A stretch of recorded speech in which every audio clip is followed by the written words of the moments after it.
เออสบายดีพ่อแม่พี่น้องเนาะมื้อนี้จะมีอ่าปืนอัดลมเนาะ PCP FX ของ2026มาแนะนำหน่อยหนึงเนาะตัวนี้เนาะตัวนี้อาจจะเป็นอ่า MC เนาะ MC 2026เนาะหากก็ประกอบได้ใหม่ๆเนาะตัวนี้โคตรงามเลยเนาะอ่า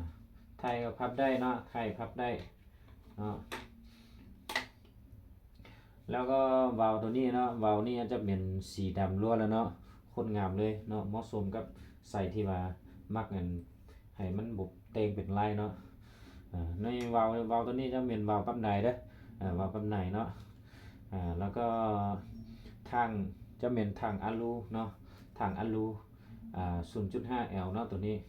แล้วก็เล้าจะเป็นเล้าทีเคเนาะตัวนี้เล้าทีเคฮ่องกงเนาะตัวนี้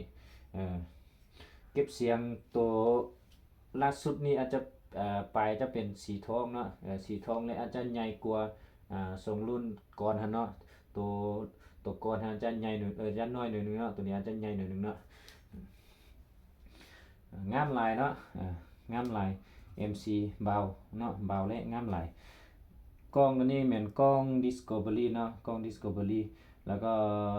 มีไฟเนาะมีไฟยิงเวลากลางคืนเนาะก่อนจะค่ำเฮาก็บ่เห็นแจ้งเฮาก็สามารถเปิดไฟยิงได้เนาะตัวนี้มันมีสีเขียวสีแดงสีดำเนาะแล้วก็ขนาดกล้องเนาะขนาดกล้องแม่น3-12 คูณ 42เนาะตัวนี้ทั้งหน้าทั้งหลังซูมได้เนาะเห็นแจ้งกล้องนี้เห็นแจ้งเนาะสภาพก็เป็นแบบนี้เนาะนี่เวลาที่เฮาห่างอยู่ดีเนาะนี่ห่างอยู่ดีเนาะเบื้องนี้คือกันเนาะนี่แบบนี้ก็ยิงแล้วเนาะเกาะก็ยิงแล้วเนาะก่อนเฮาจะปลดห่างเนาะเฮาก็จับเนาะแล้วก็บิดจังซี่เนาะงามหลายเนาะงามหลายโม่เป็นตัวนี้เนาะโม่ตัวนี้เฮาใส่ได้11นัดเนาะเฮาใส่ได้ลูกหัน11ลูกเวลาที่เฮาใส่เนาะสาธิตให้เบิ่งเนาะเวลาที่เฮาใส่เฮาก็จับลูกจังซี่เนาะแล้วก็เฮาอ่าบิดมาหน่อยหนึงเนาะเฮาบิดมาหน่อยหนึงจังซี่เฮาก็มีแต่เอาใส่ไปแล้วก็ปีนหน่อยหนึงเอาใส่เข้าแล้วก็ปีนจนเต็มเนาะแล้วเวลาเฮาสุกใส่เฮาก็ห่างยิงเนาะ เอาต่อไปตัวนี้ก็เป็น MC เนาะตัวนี้ก็ MC 2026เนาะคือกันเลยเนาะแต่ต่างกับเก็บเสียงเนาะเก็บเสียงตัวนี้อาจจะเป็นรุ่น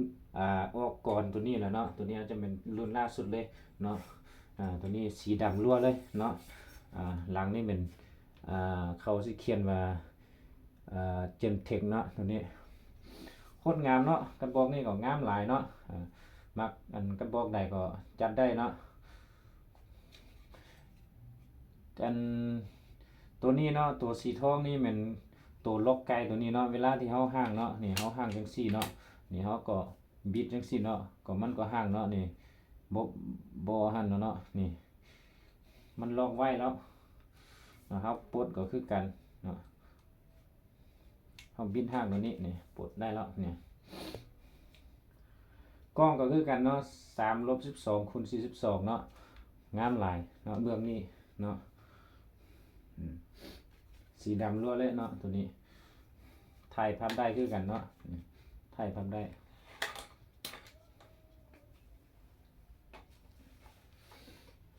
เอาทักไปเป็นตัว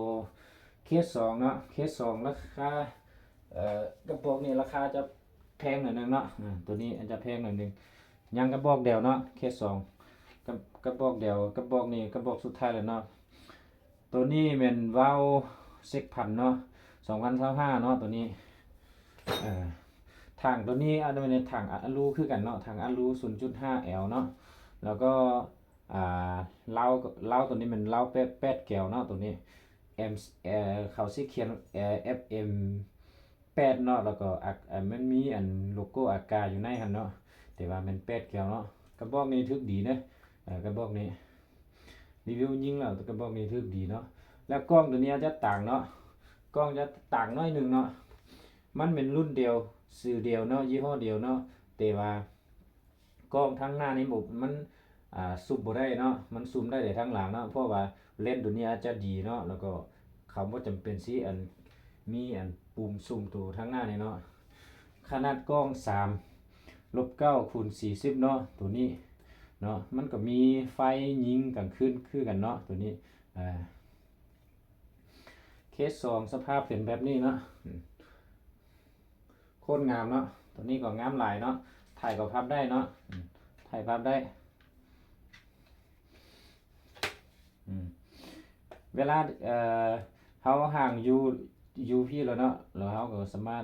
ล็อกได้เนาะล็อกไกลได้เนาะตัวนี้งามหลายเด้มีสนใจตัวใดก็ถามได้เนาะเดี๋ยวนี้เฮามีแถมเนาะเฮามีแถมลูกกับหนึ่งเนาะเขามีแถมลูกกับหนึ่งแล้วก็แถมลูกกับหนึ่งแล้วก็กงซูบเนาะกงซูบแล้วก็อะไรซ้อมซูบซ้อมปืนหันเนาะสนใจก็บอกใดก็ทำได้เนาะเดี๋ยวนี้เขามีพรมสูงเนาะมีพรมสูงราคามันตัวนี้จะเป็นMC ตัวนี้จะราคาจะอยู่ใน7 ล้านเนาะ7 ล้านได้ครบสุดเลยเนาะแล้วก็เคส2แม่น7 ล้าน 5เนาะ7 ล้าน 5ก็ได้ครบสุดเลยเนาะเดี๋ยวนี้เขามีพรมสูงเนาะแล้วก็มีเก็บไปทางเดียวเนาะแล้วก็แต่ว่าก่อนเขาจะฝากต้องจำเนาะต้องจำประมาณ 5-6 แสนเบอร์ล้านหนึงเนาะมันขึ้นกับลูกค้าสะดวกเนาะเพื่อเวลาที่เขาฝากไปเนาะเขาฝากไปแล้วก็ลูกค้าต้องจำเป็นให้เอาเนาะบ่ฉะนั้นนี่เฮาก็บ่กล้าสิฝากไปเนาะบางทีเฮาฝากไปฮอดแล้วลูกค้าก็บ่มาเอาจังซี่เฮาก็ได้ค่าจำหั้นไปอ่าไปจ่ายให้โชเฟอร์รถเนาะเพื่อความมั่นใจทั้ง2ฝ่ายเนาะเอาสนใจก็ทักหาเบอร์เนาะ9118712เนาะตัวนี้เนาะตัวนี้เบอร์โทรก็ได้เบอร์แอปก็ได้เนาะ